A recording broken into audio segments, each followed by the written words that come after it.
We are about 2 minutes away from the end of this trading day and trading week. Scarlet Fu and Kristine Aquino here in for Romaine Bostic and Katie Greifeld. And here to take us through the closing bell, we've got a global simulcast, which means Massar and Tim Stenovec are on board. And together we bring all of our audiences across Bloomberg Television, Bloomberg Radio, and YouTube worldwide to parse through the most crucial moments of the trading day. Maybe it was in the last hour when we have turned positive because there appear to be signs that the two sides in Washington are talking to each other. Maybe. Or aides are, or something. They're talking to each other very publicly. Or through something. The media, or they're making speeches. Are they really having meetings? I don't know if they're having meetings with each other. All I will say is look at something like the airline stocks. They've been down as much as 2.6%, up as much as 3.8%. Right now, just off their highs, again, about 2.3%. We know what's going on with airlines.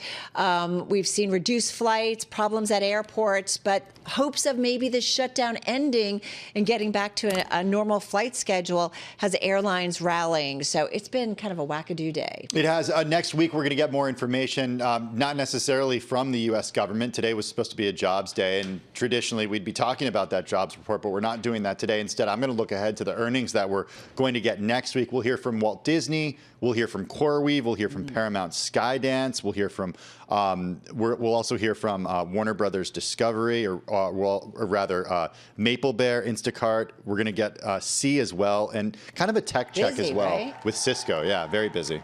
Yeah, well, Tim, I'm looking at the sectors that are leading and lagging today, of course. As expected, it is definitely the infotech sector dragging the index down, and the S&P 500 set for its worst week in a while. So very much expected, given the tech-led sell-off we saw this week.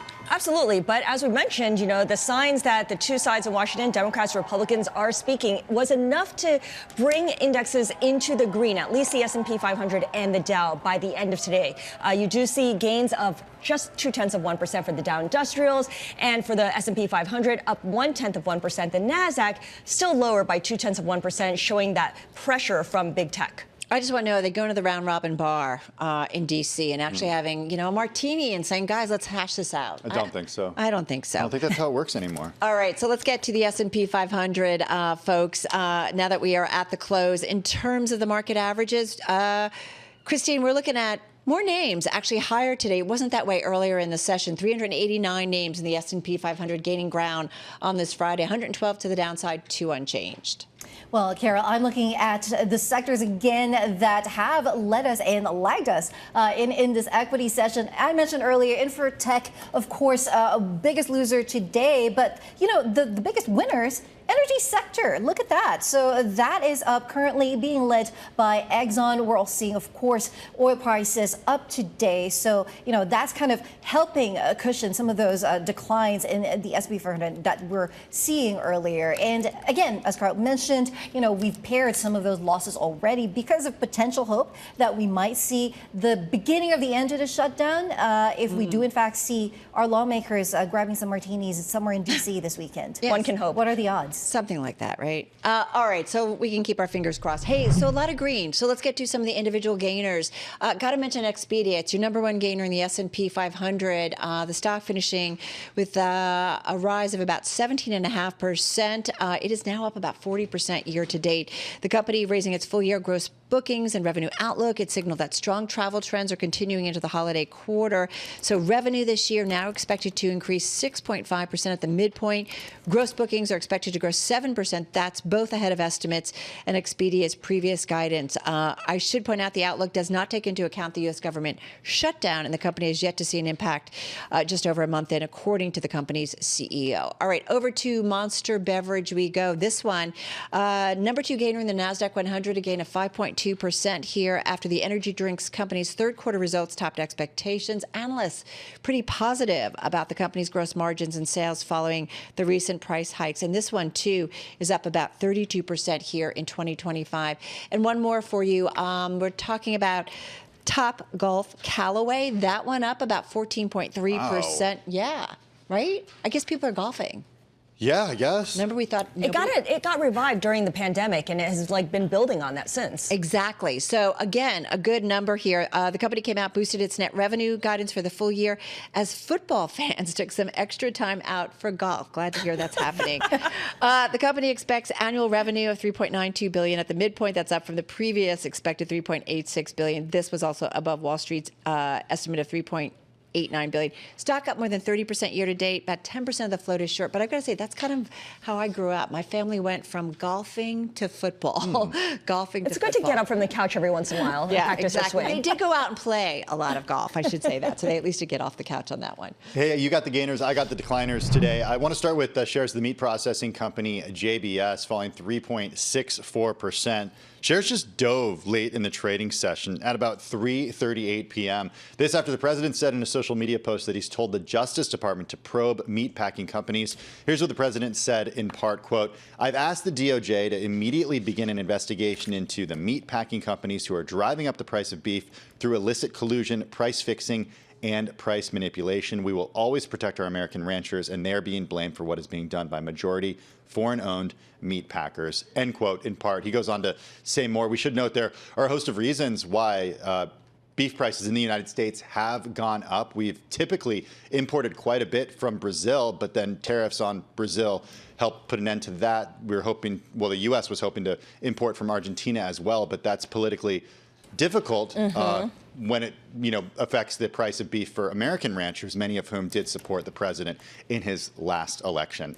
Once again, shares of JBS down 3.6%. We'll continue following this story. Also among the worst performers in the S&P 500 on a percentage basis, shares of the company formerly known as Square, now called Block, down 7.7%. The company did raise its full-year profit forecast and posted strong growth in consumer banking, though its third quarter revenues fell short of Wall Street's estimates. The company added 300,000 new primary banking users in the quarter, and the number of monthly active users in the Cash App ticked up slightly to 58 million.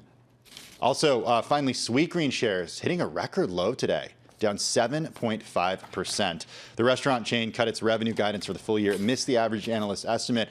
Red Brown, a consumer reporter for Bloomberg News, has a great piece out on the terminal today. I encourage everybody to go read it. It's about how the pricey menu add-ons that were added over the last few months have misfired. The Ripple fries that were made with hand-cut potatoes and air-fried in avocado oil were removed from the menu just after 5 months due to being too complicated to make, and they were not popular. Isn't Ripple a really bad with drink? Consumers. Huh? Isn't Ripple a really bad drink? I don't know the drink. I think so. All right. Okay. Sweetgreen and fries just are a strange mix overall, Weird. All right, quick glance at yields. You could see little change right now. They were up, they were down, they're up again, and now they're kind of, they're just all over the place. But we do have a big week in terms of issuance next week. $150 billion of 3s, 10s, and 30s, which will be shortened next week because of Veterans Day. So there's a lot of supply to absorb next week. Just something to keep in mind here because there's no official data that we're dealing with right now. We also have headlines coming out with Israel's outlook revised to stable from negative by S&P. And so if you look at the Israeli shekel, the dollar sinking to its session lows versus that currency. So the shekel is at its session highs in terms of strength. The dollar's at its session lows versus the shekel. So we'll continue to keep an eye on that. Carol? Thank you so much, Scarlett. Hey, let's get to some stories that definitely have caught our attention. So as we are in the longest government shutdown, 38 days and counting, we'll see whether or not, like we did see some movement today, but we'll see whether or not it comes to an end sooner rather than later. We are looking at different statistics to figure out what's going on in the economy. And here's an interesting story. A slump in cardboard box sales, stoking fears of weak holiday retail shopping season. U.S. corrugated box shipments fell to the lowest third quarter reading since 2015. This is according to data from the Fiber Box Association. Yes, there is one. Packaging companies have warned that economic uncertainty is weighing on retailers and consumers, with box plants reporting, Tim, flat or below normal orders in the month of October. Yeah, so shipments of corrugated cardboard can serve as a demand indicator for food and consumer goods. This time of year, though, critical for the box industry because shipments typically peak in October as retailers prepare for the holidays, so it gives us a good idea of, or potentially could give us a good idea of what demand could look like in the holiday season. All right, well, Tim, over here on the closed studio, we're taking a look at this Target story. So apparently they're now asking their workers to smile more. I'm not sure whether They you can have get away rules with for it. them. That's the apparently, thing. yeah, they have targets for how much they smile. But this is the whole strategy that they're leaning into now, which is apparently Minnesota nice, right? Given that they are based in Minneapolis. But basically, the idea is that for workers, if a shopper comes within 10 feet of them, then they have to make sure that they smile, make eye contact, greet, and wave. That sounds like a nightmare for me personally. I think it actually comes really easily for you, Kristine, but it's really interesting because it's just like the Starbucks baristas having to write inspirational messages on people's cups when they order something to go, or if you guys are devotees of the movie Office Space, remember the pieces of flair that everyone has to wear, the 15 pieces of flair versus the 37 that Brian had because he was such an enthusiastic worker? I love the reference, Scarlett. Does everyone know it? Yeah, I was going to just go through a absolutely. litany I'm going through a litany of lines in my head that I could not say right now, but yeah, you know. The Bobs. Everyone knows them. Everyone knows the Bobs. All right, good stuff. And some interesting stories. Hey, guys, have a great and safe weekend. That is a wrap.